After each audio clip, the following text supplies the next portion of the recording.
5 minutes avec Dieu et sa parole. Méditation du vendredi 22 mai 2020.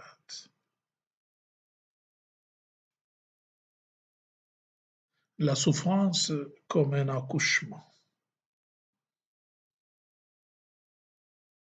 Bien-aimés dans le Seigneur, Shalom. La péricope de l'évangile des gens entendus aujourd'hui nous rappelle en ce jour où nous faisons mémoire de Sainte Rita de Cassia, cette veuve religieuse qui était remplie de componctions divines et qui sut, avec une sagesse hors pair et hors du commun, réconcilier ainsi son mari avec Dieu, ainsi que ses enfants, et toutes les familles qui, à Cassia, s'étaient éloignées du Seigneur. Forte de sa patience et de sa tendresse, comme pour dire, de la misère naît la puissance et de la souffrance naît la joie. Le chrétien donc n'a pas à se révolter devant la souffrance, ni à s'interroger ni s'alarmer outre mesure. Au contraire, il faut qu'il garde sa foi vive. La vie de Rita reste un témoignage du Christ souffrant pour nous. Disons mieux, une école de la souffrance.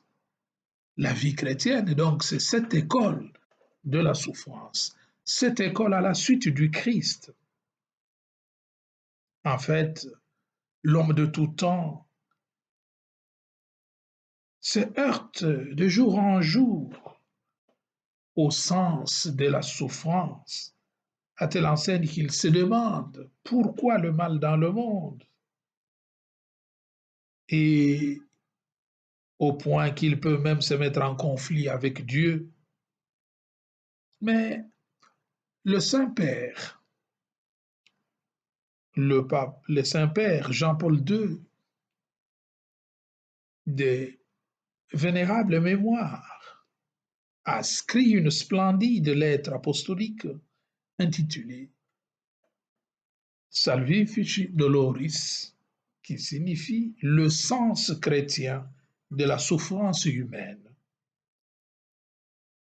À travers cette lettre apostolique, le pape nous montre que, en réalité, il n'est point besoin de se révolter contre Dieu, parce qu'il serait absurde de comprendre la souffrance si Dieu, en venant dans notre humanité déchue, n'avait pas lui-même fait l'expérience de la souffrance et du péché, s'il n'a pas porté sur lui notre péché et s'il n'a pas fait l'expérience du péché, l'expérience de la souffrance de tous les hommes. C'est parce qu'il a justement porté nos souffrances, même les plus extrêmes, faisant ainsi de la souffrance, même celle qui est la plus stupide, une union avec lui et un chemin qui nous ouvre au salut. Donc, à travers le mystère de l'incarnation et le mystère pascal que nous célébrons en ce jour, constitué de la passion, la mort et la résurrection du Fils, Dieu s'est uni à chaque homme, comme le dit Gaudium et Spes, l'Église dans le monde de ce temps. La constitution du Concile Vatican II, l'Église dans le monde de ce temps, que Dieu s'est uni à chaque homme par sa souffrance, en portant sur ses épaules nos turpitudes, il s'est uni à chaque homme dans le but de le conduire de la souffrance et de la mort à la plénitude de vie. La souffrance devient tout simplement un passage au travers duquel Dieu passe pour nous purifier et nous aider à nous débarrasser de notre égoïsme afin d'accéder à la vie qu'il nous assigne en Jésus son bien-aimé. Dieu donc vient frapper à la porte du cœur de tous les hommes. Dans son amour tout-puissant, dans son amour omnipotent, quand il a accueilli, il frappe donc, disais-je, à la porte du cœur de chaque homme et il efface ainsi tous ses grands péchés et il donne sens à toute souffrance dans sa vie. Donc, Dieu s'unit à nous, il devient notre hôte pour nous rendre capables non seulement de surmonter la souffrance, mais pour prendre sur lui notre souffrance afin de nous obtenir la libération. Et il donne ainsi un sens à cette souffrance, que celui qui tiendra bon jusqu'à la fin, c'est celui-là qui sera sauvé, comme il s'est écrit dans Matthieu 10, 22. C'est pourquoi donc, devant la souffrance, il convient de chercher et de comprendre l'enseignement de Jésus, de nous laisser enseigner par lui, de le regarder, voir la souffrance avec les yeux du Christ pour entrevoir en elle une voie qui nous ouvre à la vie et à la joie qui ne se flétrit pas. On voit bien qu'avec le cœur, c'est-à-dire avec l'amour, quand il y a l'amour, là disparaît la souffrance. Le saint ont les yeux de la foi.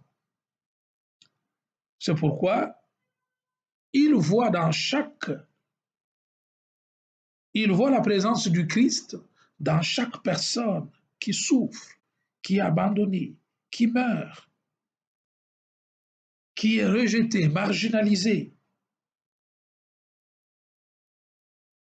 Ils sont, comme qui dirait, les stigmates vivantes du Christ. Comme la souffrance au fait d'une mère à la maternité se transforme en joie, ainsi les tribulations des apôtres et des disciples seront suivies de la joie, seront suivies par la joie et d'une époque nouvelle. Ça ne sera plus une époque de larmes et des cris, mais une époque où tous se réjouiront parce qu'il aura changé leur tristesse en joie et leur deuil en chant d'allégresse. Le règne de Dieu naît donc de la souffrance, comme dirait quelqu'un, de la misère à la puissance, de la souffrance à la gloire. Comme le dit encore Saint Paul dans sa lettre aux Romains, si nous mourons avec lui nous vivrons. Et si nous souffrons avec lui nous régnerons. Les chrétiens donc, nonobstant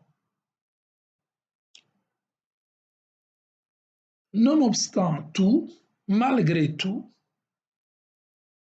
sont remplis de joie, en dépit des difficultés qui sont passagères de ce monde eh bien, c'est à la joie qu'ils sont conviés parce que Dieu est un Dieu qui donne la joie à l'homme, parce qu'il a créé l'homme à son image pour l'inviter à partager cette joie qu'il est et qu'il représente lui-même.